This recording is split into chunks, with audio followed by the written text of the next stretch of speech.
আল্লাহ বলে মুনাফিক তারা যারা নামাজে আসে না, আর যদি আসেও অলস ভাবে। প্রথমত নামাজেই আসে না, দ্বিতীয়ত যাও কুদ্দুরা আসে তাও জান চলে না, অলস। কুসালা মানে অলস। এই যে অলসতার কথা একটু আগে কইছি, অলসতা ইমানের কাজে আমলের কাজে খুদার কসম সরাসরি মুনাফিকের চিহ্ন। ওয়ালা ইউনফিকুনা ইল্লা ওয়া হুম কারিহুন। আর দ্বিতীয়ত আল্লাহ বলে মুনাফিকের চিহ্ন যারা আল্লাহর রাস্তায় খরচ করে না, যদিও করে তো প্রচন্ড অনিচ্ছা সত্ত্বে। যদি কখনো দেয়, আচ্ছা যা বেশি যন্ত্রণা করস, জানে টাকা 100 নেই বেড়া, টেহা গেলে গেছে, টেহা বেলে গেলে গেছে, দিছে টে 100, আবার কখন যা টেহা পয়সার মায়া করে লাভ নেই, যা নেই বেড়া। এতবার কইলে কেমনে না দেয়? অনেক সময় বলে না যে এতবার কইলে কেমনে না দেয় বেড়া, বারবার ঘুরিয়ে আইয়ে যা দিলাম দিলাম। এটা কি দান হইল? লান তানালুল বিররা হাত্তা তুনফিকু মিম্মা তুহিব্বুন। এক সাহাবী শুধু কেবল মসজিদে নববীতে খেজুর দান করছে গরিব সাহাবীদের জন্য। খেজুরের যে ছড়া, এই খেজুরের কলার ছড়ার ছড়ির মতো খেজুরের ছড়ি, এইটার মধ্যে কিছু খেজুর আছিল একটু ফসা,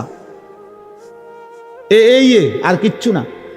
এই কদ্দুর অপরাধ আল্লাহ তাআলা কোরআন আয়াত নাজিল করছে, সবচেয়ে প্রিয়টা দান না করলে সেই দানের বিনিময়ে আল্লাহ কখনোই কোনো নেকি দিবে না। কি পরিমাণ সাহাবায়ে কেরামের সংশোধন খোদ আল্লাহ করছে। এক সুতা 19-20 হয়েছে, তা জিব্রাইল যেন সাইয়ার হয়েছে। ব্যাপারটা বুঝছো না? এরকম বহু আয়াত, এটা ভয়ের ব্যাপার। হযরত আবু বকর সিদ্দিক, ওমরে ফারুক নবীজির সামনে একবার জীবনে আওয়াজ একটু ভারী করে লাইছে, উঁচা একটা কথার তর্ক করতে গিয়ে জোরে কথা কয়ে ফেলছে। আল্লাহ তাআলা আস্তা সূরা নাজিল করে বলছে, সাবধান। কিতা ঘটনা কিতা? কার সামনে কথা বড় করলা? এই কার সামনে কথা বড় করলা? সরাসরি আবু বকর ওমরের মতো সাহাবীকে বলছে, শোনো, বেখেয়ালিতে এমন ভুল করো না যে ভুলের কারণে হতে পারে সারা জিন্দেগীর আমল একসাথে শেষ হয়ে যাবে। আন তাহবাতা আমালুকুম ওয়া আনতুম লা তাশউরুন, অথচ টেরও পাইবেন। সেই পর শেষ পর্যন্ত হযরত আবু বকর সিদ্দিক রাদিয়াল্লাহু তাআলা কিছুদিন এত আস্তে কথা বলতেন যে নবীজি আবার ডাককে আনতে হইতো, আবার কও কিতা কইছো বুঝি না।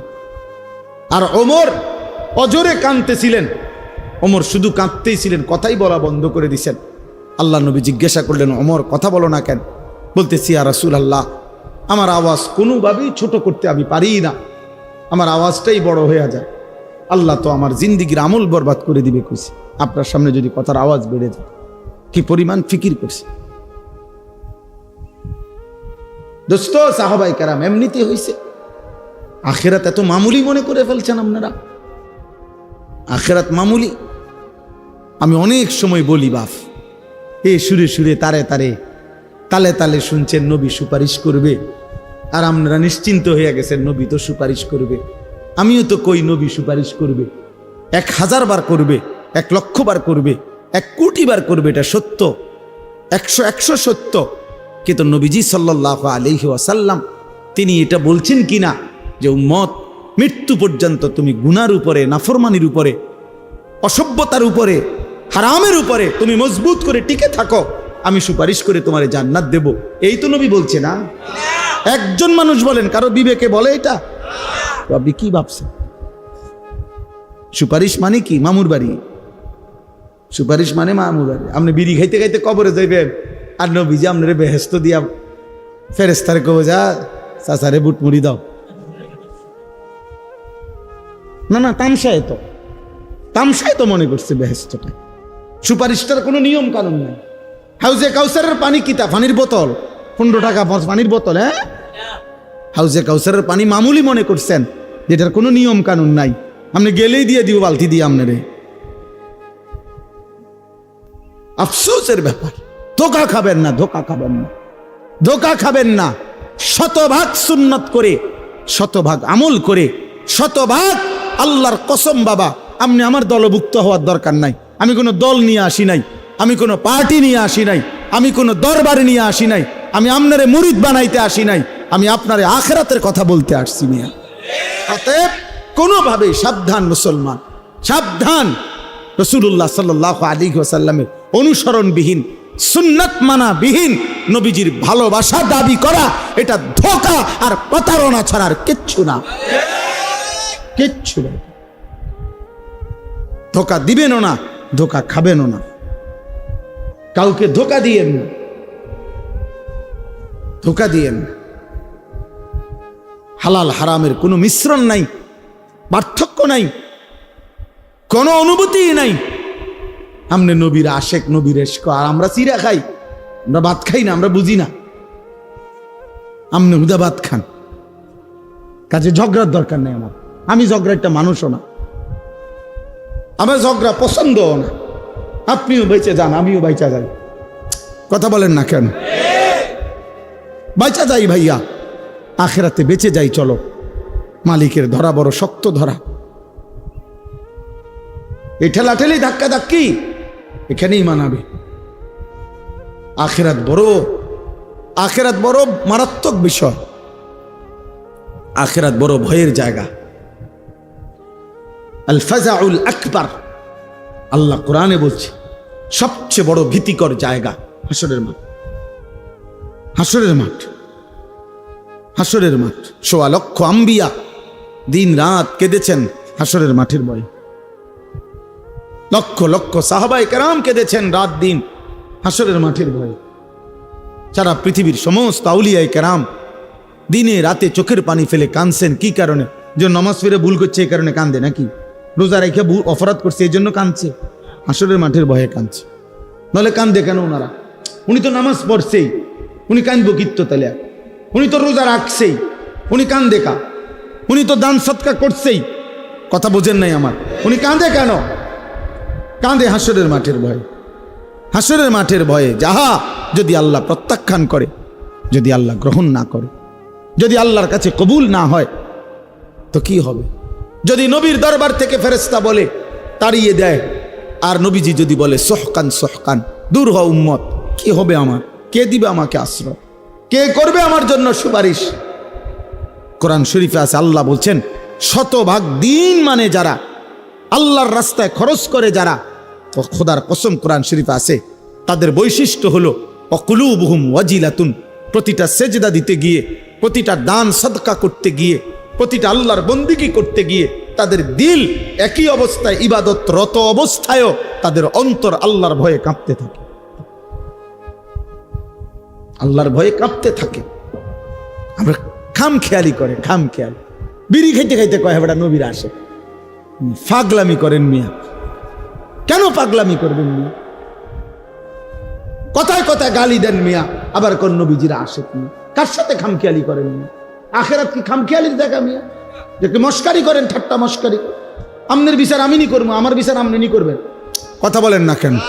তাইলে আমরা আমি আপনার একটা বুঝ দিয়ে লাইলাম, আপনি আমার একটা বুঝ দিয়ে লাইলেন, এটি কি রং তামাশা? হ্যাঁ, তা আখেরাত। আজকে ছেলেরা তোমরা বুঝতেই আছো না। কত ছেলে তোমরা, আরে বাবা সুস্থ সবল মানুষ, তোমরা টোটালি একটা ওয়াক্ত নামাজ পড়ো না। মুসলমানের ঘরে জন্ম নিয়ে এত বড় জানোয়ার হইলা কেমনে? এত বড় পশু হইলা কেমনে? আল্লাহকে সেজদা না করে থাকো কেমনে বেটা? কেমনে নবীর উম্মত পরিচয় দিবা? হাসরের ময়দানে দাঁড়াইবা কেমনে দোস্ত? আমি প্রতিদিন বলি, প্রত্যেক দিন বলি যে এই হাতের অঙ্গ প্রত্যঙ্গ শরীরে দেখেন দুনিয়াবি উপার্জনের কাজে, দুনিয়ার উপার্জনের কাজে সব অঙ্গ ব্যবহার হয়, এই পাও, হাত, চোখ। কিন্তু খেয়াল করে দেখেন দুনিয়ার কোনো আয় রোজগারের কাজে এই কপাল ব্যবহার হয় না। এই কপাল যেটা, এটা দিয়ে কিতা করে? পয়সা কামানোর কোনো কাম আছে এটা দিয়ে? উপার্জনের কোনো কাজে কপাল ব্যবহার হয়নি, ব্যবহার হয়। হাত পাও ব্যবহার হয়, দিল দিমাগ বুদ্ধি বিবেচনা বের হয়, ব্যবহার হয়। কিন্তু কপাল দুনিয়াবি কোনো কাজে ব্যবহার হয় না যুবক। খোদার কসম, তাহলে আল্লাহ কপাল কেন দিলেন? আল্লাহর কসম, রব্বে কাবার কসম, কপাল আল্লাহ শুধু বানাইছেনই সেজদার জন্য। এই জন্য সেজদা কাকে বলে ইমাম? ওয়াদউল জাবহাতে আলাল আরদ, সেজদার আরবি সংজ্ঞা কি? সেজদার সংজ্ঞাই এটা যে জমিনের মধ্যে কপাল রাখা। বুঝেন নাই কথাটা? তাহলে কপাল আল্লাহ বানাইছেন কি জন্য? বলো যুবক, বলো কেন বানাইছেন? তাহলে অতএব যেই কপাল সেজদা দেয় না, তোর সেই কপালের উপরে আমি থুতু মারলাম, থুতু মারলাম, থুতু মারলাম তোর কপালে, থু তোর কপালে, থু থুতু মারি তোর কপালে, তোর এই কপালে লানত, লানত তোর কপালে, লানত তোর কপালে। কেন সেজদা দিবি না? নাফরমান, তুই মুসলমানের বাচ্চা না? তুই এক মার দুধ খাস নাই? কেন সেজদা দিবি না নাফরমান? নামাজ পড়বি না কেন? সমস্যা কোথায়? তোরে কামড়াইছে কি? কোন শয়তানে কামড়াইছে তোরে? নামাজ পড়বি না কেন বেটা? কোন শয়তানে কামড়াইছে? সারা পৃথিবীর উলঙ্গ নারী নর্তকী দেখে কি কাম হয়েছে? কি তার শরীরের কোনো 2 পয়সার ফায়দা হয়েছে? যৌন ক্ষমতাটা নষ্ট হয়েছে আর কি, শরীরের সক্ষমতাটা নষ্ট হইয়া এরপরে বয়স হইলে হ্যাঁ বে বে করে কান্দি। আমরা জানি তো, আমরা তো জানি। আপনাদের না মানুষে কয় না, আমরা দ্বারা তো কয়। হ্যাঁ হুজুর দোয়া করে একটা কথা কানে কানে কইতাম, হুজুর নাই নাই, হুজুর হারবালো কামে ধরে না, কত হারবাল ওষুধ খাইলাম হুজুর, আর হারবালো আর ধরে না। আমি ইচ্ছা করে বলছি আমার ছেলেদের ফেরানো দরকার, এই জন্য বলল। আখেরাত তো বরবাদ হবেই হবে, দুনিয়াও বরবাদ হবে। হালাল পবিত্র স্ত্রী যখন মিলবে আল্লাহর পক্ষ থেকে, সেদিন আর যৌবনের সক্ষমতা উধাও হয়ে যাবে চরিত্রের এই অধপতনের কারণে। এই অব্যাহত নারী দেখে দেখে, ছবি দেখে দেখে, নোংরা দৃশ্য দেখে দেখে, উলঙ্গ নাচ দেখে দেখে যুবক নিজের শরীরের সক্ষমতাটাও নষ্ট করছো, দুনিয়াও শেষ করলা, আখেরাতও বরবাদ করলা। এই যে বে বে দ্বারা আর কিছু যুক্ত না, বে বে। এই যে দেন না, এই জন্য হার্বাল কোম্পানি পোস্টার লাগায় 30টা এক লগে, জেন দিয়ে লাগায় 30টা লাগায়, মনোজন মহামারী লাগছে। হ্যাঁ মনোজন একটা করোনা লাগছে এটার ভিতরে। তাহলে এতুটি লাগায় একসাথে 30টা করে লাগায়, আজকে সিরিয়াল এলে কালকে আবার লাগায়। বা জানে অসল পোলা পাইন আছে লাগবে খা। হ্যাঁ হ্যাঁ হ্যাঁ হ্যাঁ, লজ্জা থাকা উচিত, হায়া থাকা উচিত বেটা। আল্লাহকে সেজদা করো, হালাল একজন পবিত্র স্ত্রীর অপেক্ষা করো। যে চাহিদা আল্লাহ দিছেন সেই চাহিদা পূরণের শতভাগ ব্যবস্থা আল্লাহ রাখছেন। যিনি ক্ষুধা দিছেন তিনি খাবারের ব্যবস্থা করছেন, যিনি তৃষ্ণা দিয়েছেন তিনি পানির ব্যবস্থা করেছেন। অতএব যৌবনের চাহিদা যিনি দিয়েছেন আল্লাহর কসম তিনি হালাল পবিত্র স্ত্রী তিনি ব্যবস্থা রেখেছেন। আজকে আফসোসের বিষয়, বাংলাদেশের জমিনে যেই জমিনের মধ্যে ফ্যাসিস্ট নাই, জালেম পালাইছে, জালেমের অনুসারীরাও যারা পালাইছে, এরপরেও এই স্বাধীন সার্বভৌম বাংলাদেশে 24 পরবর্তী বাংলাদেশে, 5ই আগস্ট পরবর্তী বাংলাদেশে আফসোসের বিষয় কতগুলো মাতাল, কতগুলো মুরতাদকে নারী শিক্ষা, নারী সংস্কার কমিশন হিসাবে দায়িত্ব দিছিল নারীর অধিকার ঠিক করে দেওয়ার জন্য। তাদেরকে তারা কমিশন রিপোর্ট দিছে গত কয়েকদিন আগে, নারীর অধিকার, যে নারী যারা বেশ্যা, নারী যারা পতিতা, তাদেরকে এই সমাজে রাষ্ট্রীয়ভাবে শ্রমিক হিসাবে স্বীকৃতি দিতে হবে। এই প্রস্তাব দিছে, প্রস্তাব পেশ করছে। এটা প্রস্তাব, যৌনকর্মীকে শ্রমিক হিসাবে, ওয়ার্কার হিসাবে স্বীকৃতি দিতে। আশ্চর্য, এটা বাংলাদেশে আশ্চর্য। এই সময় কেমনে সম্ভব হইল? এই মুরতাদ, এই মহিলাগুলো এগুলো কিভাবে পারলো, এই কলমে উঠলো কিভাবে কথা?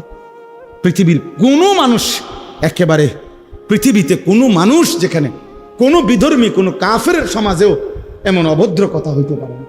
পৃথিবীতে বেশ্যাবৃত্তি, পতিতাবৃত্তি পৃথিবীর কোনো সমাজে, এটাকে সমাজের অংশ কেন বলা হবে?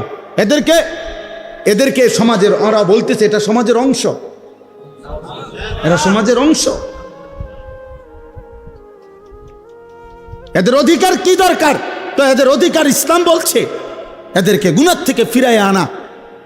আল্লাহ রসুল সাল্লাল্লাহু আলাইহি সাল্লামের হাদিসে আছে, নবীজি একবার হাদিসে বলছে, আশ্চর্য একটা বাক্য নবীজি একদিন বলছে, সাহাবীরা অবাক হয়ে গেছে। নবীজি বলছে, উনসুর আখাকা জালিমান আও মাজলুমান। এই হাদিসটা যখন নবীজি বলছে সাহাবীরা অবাক হয়ে গেছে। মানে অর্থ হইল, নবীজি বলছে তোমার ভাইকে, ইমানদার ভাইকে তুমি সাহায্য করো, যদি সে জালেম হয় তবুও, যদি সে মজলুম হয় তবুও। বুঝেন নাই? তো সাহাবীরা অবাক হয়ে প্রশ্ন করলো, ইয়া রাসূলুল্লাহ, মজলুম তারে সাহায্য করা এটা তো যুক্তি আছে, কিন্তু যে জালেম তারে সাহায্য করব কেন? কথা বোঝেন নাই? হেরে সাহায্য করা মানে কি? আল্লাহর কসম, নবীজি বলছেন জালেমকে সাহায্য করা, এ কথার অর্থ হলো তাকে জুলুম থেকে ফিরাইবার চেষ্টা করা, এটাই তাকে সাহায্য করে। তাহলে কোনো অসৎ চরিত্রের নারীকে তার এই গুনাহ থেকে ফিরাইবার চেষ্টা করা, এইটা না তার সবচেয়ে বড় কি অনুগ্রহ? তাকে বুঝি তার এই যৌন পেশার উপরে তারে স্বীকৃতি দিয়া ওয়ার্কার, শ্রমিক হিসাবে তার ভাতা বেতন সব বুঝি ঠিকঠাক কইরা তারে এই কাজে উৎসাহিত করা, এটারই তার উপরে দয়া। এই মুরতাদরা এটা লিখছে সরাসরি কোরআনের বিরুদ্ধে। আল্লাহ তাআলা যেখানে বলছে ওয়ালা তাকরাবু জিনা, জেনা ব্যভিচারের কাছেও যেও না, ওরা বলতেছে ওদেরকে স্বীকৃতি দিতে হবে। এটা বাংলাদেশে কিভাবে সম্ভব? এরপরে আপনার নারী পুরুষের সম্পত্তি, ইসলামী শরীয়তে যেই উত্তরাধিকার আইন ওয়ারাসাত, এই নারী পুরুষের সম্পত্তির ক্ষেত্রে এদের প্রস্তাব হলো যে ধর্ম নারী পুরুষের এই সম্পত্তির মধ্যে যেই বন্টন করেছে, এটা নারী পুরুষের চূড়ান্ত বৈষম্য। মানে মহিলা 1 ভাগ, পুরুষ 2 ভাগ, ভাই 2 ভাগ, এটা বৈষম্য। এই বৈষম্য দূর করা, অবশ্যই দূর করা উচিত, নাহলে নারীর অধিকার প্রতিষ্ঠিত হবে না। সরাসরি আল্লাহর কোরআনের বিরোধিতা। আল্লাহ যেখানে পরিষ্কার বলছেন লিযযাকারি মিসলু হাযিল উনসায়াইন, এটা কোরআনের আয়াত মিয়া। এই পৃথিবীতে 1450 বছরে কোনো বেঈমান যারা প্রকাশ্যে নিজেকে কাফের বলে, তারা আজ পর্যন্ত কোরআনের বিরুদ্ধে, কোরআনের কোনো শব্দের সিদ্ধান্তের বিরুদ্ধে অযৌক্তিক বলার সাহস করে নাই। অথচ নিজেকে মুখে মুসলমান বলে। এত বড় মুনাফিক, এত বড় মুরতাদ কতগুলো নারী, এগুলো নারী কিনা পুরুষ কিনা এটা নিয়েও সন্দেহ আছে। এই সমস্ত এরা আপনার পরিষ্কার নারী অধিকারের নামে নতুন করে এই কমিশন জমা দিছে সংস্কার। আমরা ঘৃণা ভরে এই কমিশনের এই সংস্কার প্রস্তাবনা প্রত্যাখ্যান করছি। আপনারা ভুলবেন না, যুবক যুবক ভুল না, এরা বনে নাই, এরা ভুলে গেছে মাত্র 8 মাসে, এরা গত 8 মাসের আগের রক্ত ভুলে গেছে। এরা জানে না এদেশের কিশোর নওজোয়ান ফ্যাসিস্ট এবং জালেমকে পলায়ন করতে ভাগাইবার ক্ষেত্রে যদি রক্ত দিতে পারে কালেমার জন্য, কোরআনের জন্য, তার চাইতে আগে রক্ত দেবে ইনশাআল্লাহ। কোনো সন্দেহ নাই ইনশাআল্লাহ, কোনো সন্দেহ নাই, কোনো সন্দেহ নাই। প্রয়োজনে আবার বাবার বুক খালি হবে, আবার স্বামী স্ত্রী আবার বিধবা হবে, কিন্তু কোরআন সুন্নাহ বিরোধী কোন আইন বাংলাদেশের জমিনে বাস্তবায়ন হতে দেওয়া হবে না ইনশাআল্লাহ। হেফাজতে ইসলাম বাংলাদেশ আগামী 3 তারিখ, মে মাসের 3 তারিখ শনিবার, কালকে শনিবারের পরের শনিবার ঢাকা সোহরাওয়ার্দী উদ্যানে এর প্রতিবাদে মহাসমাবেশের ডাক দিছে সারা বাংলাদেশ ব্যাপী। যুবক ভাই তোমরাও যাওয়ার চেষ্টা করবা, ইমাম সাহেব আপনিও মেহনত করবেন। এই নওজোয়ান, এই কিশোর ভাই, এটা কোনো কথা হইল ভাইয়া? এটা কোন ইনসাফের কথা হইল? কমপক্ষে 10টা ধারা, 10টা সুপারিশ এরকম যেটা সরাসরি আল্লাহর কোরআনের বিরোধী। ছেলে মেয়ে যদি ধর্মীয় বন্ধন মানে ধর্মীয় নিয়ম কানুন ছাড়া যদি একত্রে থাকতে চায়, রাষ্ট্র সমাজ তাদেরকে বাধাগ্রস্ত করতে পারবে না। প্রস্তাব মানে এই বাড়ির হেরা স্বামী স্ত্রী এই ফ্ল্যাটের, বুঝেন নাই, এই ফ্ল্যাটের এই 2 ফোলা মাইয়া, কি তোমরা আমরা এমনি থাকি, তোমরা এমনি থাকো কেন? এই কথা কইলে মামলা হবে। ওই যে আইন, এটাই আইন চাচ্ছে, বুঝেন নাই কথাটা? এই আইন চাচ্ছে। কি আশ্চর্য! এই সমাজ টিকবে তাহলে? এই সমাজ টিকবে বলেন? আমাদের পরিবার প্রথা টিকবে তাইলে? আমাদের সমাজের মধ্যে মানুষ থাকবে তখন? আর এমনিতেই আমাদের গুনাহের কি হালাত দেখে। এমনি আমাদের ছেলেরা শুধু মোবাইল দেখে ছেলেরা এক ওয়াক্ত সেজদা দেয় না। মোবাইল দেখে ছেলেদের হালাতের কি অবস্থা। আর যদি নারী পুরুষের অবাধ মেলামেশা শুরু হয়, কি হবে সমাজে, কি হবে সমাজে? এজন্য আলহামদুলিল্লাহ সারা বাংলাদেশ থেকে ওলামায়ে কেরাম প্রতিবাদ করছে, এবং ওলামায়ে কেরামের এই জমিনে বাংলাদেশে ইনশাআল্লাহ এমন ঘৃণ্য কোরআন সুন্নাহ বিরোধী নারী সংস্কার কমিশনের এই প্রস্তাবনা পাশ হতে দেওয়া হবে না ইনশাআল্লাহ। আবার লড়াই হবে ইনশাআল্লাহ, আবার যুদ্ধ হবে ইনশাআল্লাহ, ইনশাআল্লাহ, ইনশাআল্লাহ। আল্লাহ তাআলা আমাদেরকে বুঝার তৌফিক দান করেন। আমার প্রিয় ভাই, আমার কথা শেষ। আমি অনুরোধ করছি, কিশোর নওজোয়ান বাবা ভাই, পর্দার আড়ালের মা বোন, নিজের ঈমান প্রমাণ করেন কর্মের মাধ্যমে, আমলের মাধ্যমে। ওই যে বললাম, এটাই বললাম, আল্লাহ তাআলা বলছেন যে মুনাফিক সে অলসভাবে নামাজ পড়ে, যে মুনাফিক সে অনিচ্ছা সত্ত্বে দান করে। তাইলে আল্লাহর ইবাদতের মধ্যে ঘাটতি করা, কমতি করা, আমলের মধ্যে, এটা মুনাফিকের চিহ্ন। কিসের চিহ্ন এটা? আল্লাহ তাআলা আমাদেরকে মুনাফিকি হওয়া থেকে হেফাজত করেন। আমার বন্ধু, এক জাররা ইমানের অভাবে অনন্তকাল চিরস্থায়ী জাহান্নামের আগুনে পুড়তে হবে। যদি ইমান একটু কমপক্ষে এক জাররা ইমানও যদি না নিতে পারি, ইমান হারা মানুষ অনন্তকালের জন্য জাহান্নামী হয়। কোরআন শরীফে আছে, দুনিয়ার জান্নাতি দুনিয়ার বন্ধুদেরকে যারা জাহান্নামী হয়েছে পরিচিত, তাদেরকে দেখবে জাহান্নামী, দেখা ডাক দিয়ে বলবে, দোস্ত ওয়ালাউলা নি'মাতু রাব্বি লাকুনতু মিনাল মুহদারিন। আল্লাহ যদি দয়া না করতো রে, আজ তো হয়তো আমিও তোর সাথে থাকতাম। এরপরে বলবে, বন্ধু আফামা নাহনু বিমাইয়িতিন, প্রিয় বন্ধু শোনো, আর কোনো দিন তোমারও মৃত্যু হবে না, আমারও মৃত্যু হবে না। অতএব বুঝতো রে।